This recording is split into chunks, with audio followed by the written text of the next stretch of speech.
Bine v-am găsit la Cognitalk, podcastul cu și despre știință, creat de Laboratorul de Științe Cognitive Clinice. Cred că cea mai importantă întrebare este cine suntem noi. Noi suntem un grup de psihologi, cercetători de fapt, și studenți la psihologie și de ceva timp, de câțiva ani de fapt, avem o prezență destul de bună pe social media, pe Facebook, recent și pe Instagram, unde am diseminat cele mai noi și relevante știri și informații științifice din domeniul psihologiei și al sănătății mentale. De ce am ales sănătate mentală? Ei bine, este a doua cea mai mare problemă cu care ne confruntăm ca urmare a pandemiei și stresului tot mai accentuat dat de stilul de viață modern și bariera asta subțire între muncă și familie care s-a instalat de ceva timp. Și de ce am ales știință? Probabil dacă ai ajuns pe acest podcast, nu te întrebi acest lucru, dar dacă încă te întrebi, răspunsul nostru este acela că psihologia, ca disciplină, este o știință. Dar puține dintre informațiile pe care le afli de la TV, radio sau din presă sunt cu adevărat științifice. Ele sunt în general intuiții ale unui specialist. Aceste intuiții sunt informate de pseudoștiință. Ceea ce ne propunem noi să aducem este o contrapondere a acestei tendințe. Iar în dezbaterile noastre dorim să punem cărțile pe masă așa cum stau ele în știință și să abordăm teme precum gândirea critică, moralitatea oarbă, politically correctness, care e unul dintre cele mai înfocate subiecte, stigmă, modificarea istoriei și cancel culture, polarizarea societății, role models, feminism și agresivitatea de pe social media care este generată de toate aceste tematici. Și nu în ultimul rând, va fi important să discutăm și despre implicațiile psihologice ale distanțării sociale sau ale pandemiei în general. E bine, acum pentru a înțelege mai bine de ce facem ceea ce facem și care este componența echipei noastre, o să o invit pe Ioana Podina, coordonatorul Laboratorului de Științe Cognitive Clinice, să ne spună mai multe despre laborator și despre misiunea noastră.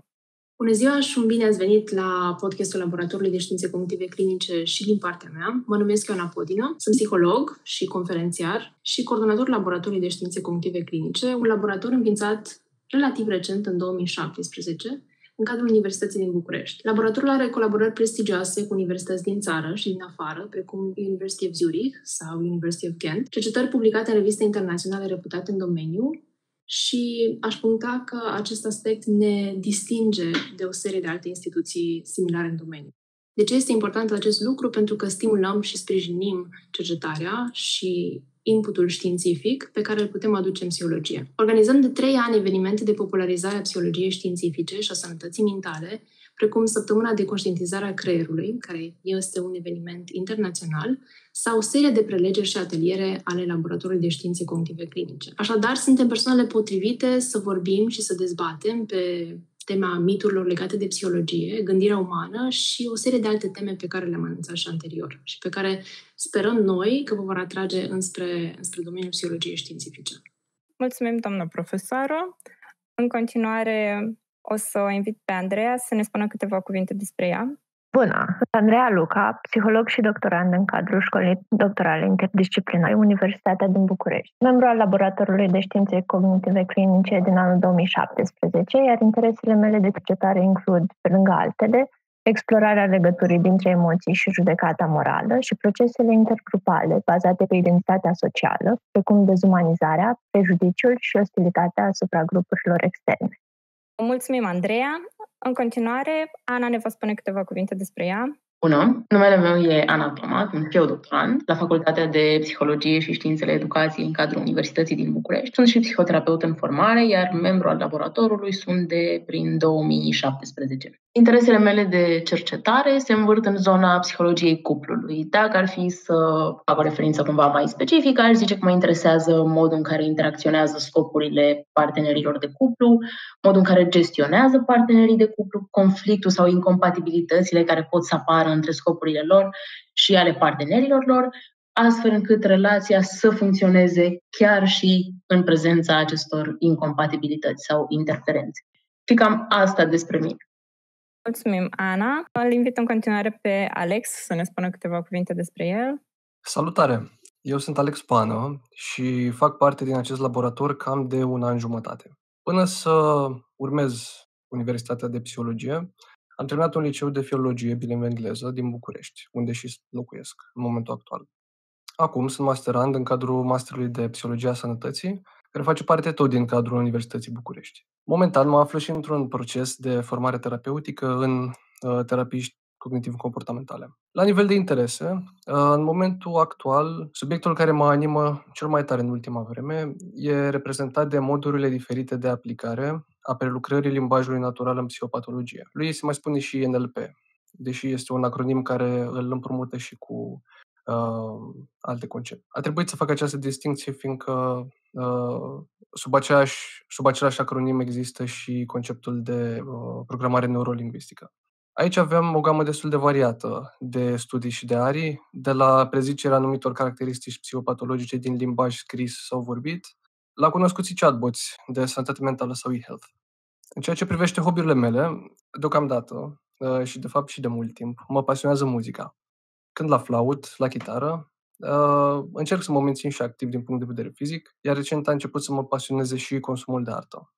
Pe lângă hobby-urile pe care deja le am, e un hobby pe care încerc să mi-l forțez de ceva vreme, deși nu prea îmi permite timpul, și anume drumețiile montane. Mulțumesc! Mai departe, îl invit pe colegul meu Ștefan să ne spună câteva lucruri despre el. Mersi, Aleca, pentru introducere. Să încep prin a spune că sunt Ștefan Heller și că nu sunt membru al laboratorului de foarte mult timp, sunt unul dintre noi membri ai laboratorului. Abia din octombrie 2020 m-am alăturat echipei. Sunt și eu, la rândul meu, student la psihologie, doar că în anul 2, la licență, și dacă ar fi să povestesc un pic despre originea pasiunii mele pentru research, pasiunea asta pentru research era de multă vreme, doar că nu știam să o numesc foarte bine. Iar în momentul în care am intrat la psihologie și am luat contact într-un cadru mai organizat și mai structurat cu ce înseamnă research și cum se abordează lucrurile for real, atunci am realizat că este un punct de interes pentru mine și am învățat să-i dau și un nume, să spun așa. Pe lângă faptul că sunt pasionat de zona asta de research și pe lângă faptul că îmi doresc să merg mai departe, îmi doresc să merg și pe zona de psihoterapie și să urmez un program de formare după ce termin licența și cumva să le îmbin pe cele două, atât cercetarea cât și zona asta de psihoterapie și de lucru cu oamenii. Dacă ar fi să mă duc acum pe o zonă ceva mai personală, cum au făcut și colegii mei, și să vorbesc un pic despre hobby-urile mele, cred că ceva ce mă definește este pasiunea asta pentru muzică, care o am de când eram copil, iar în ultimii ani am dezvoltat și o pasiune pentru sport. O altă pasiune pe care o am este cititul, în special zona asta de filozofie. Cam atât ar fi despre mine. Mulțumesc frumos și îți dau cuvântul înapoi, Aleca. Mulțumesc, Ștefan. Acum îl voi invita pe Ovidiu să ne spună câteva lucruri despre el. Salutare tuturor! Numele meu este Bobei Ovidiu Iulian și sunt student în ultimul an la Facultatea de Psihologie și Științe ale Educației în cadrul Universității din București și totodată sunt bobocul acestui laborator. Ca să fac și o trecere în revistă asupra intereselor mele de cercetare, ele vizează psihofiziologia. Mai exact, mă interesează să investighez maniera în care anumite manifestări psihologice interacționează cu anumiți parametri fiziologici, fiind și nișa în care îmi scriu lucrarea de licență. Printre alte domenii care mă pasionează, pot menționa beletristica, sau cum mai este ea numită literatura artistică, și filozofia. Cam atât despre mine. Mulțumesc! Mulțumim, Ovidiu. Acum a venit rândul meu să mă prezint. Eu sunt hostul acestui intro, să spun așa. Numele meu este Alexandra Eni, dar majoritatea persoanelor care mă cunosc îmi spun Aleca. Eu sunt în laborator încă din 2018, din primul an de facultate, iar acum sunt în al 3-lea an de facultate. Dinainte să intru la psihologie, am știut că îmi doresc să mă implic în cercetare și în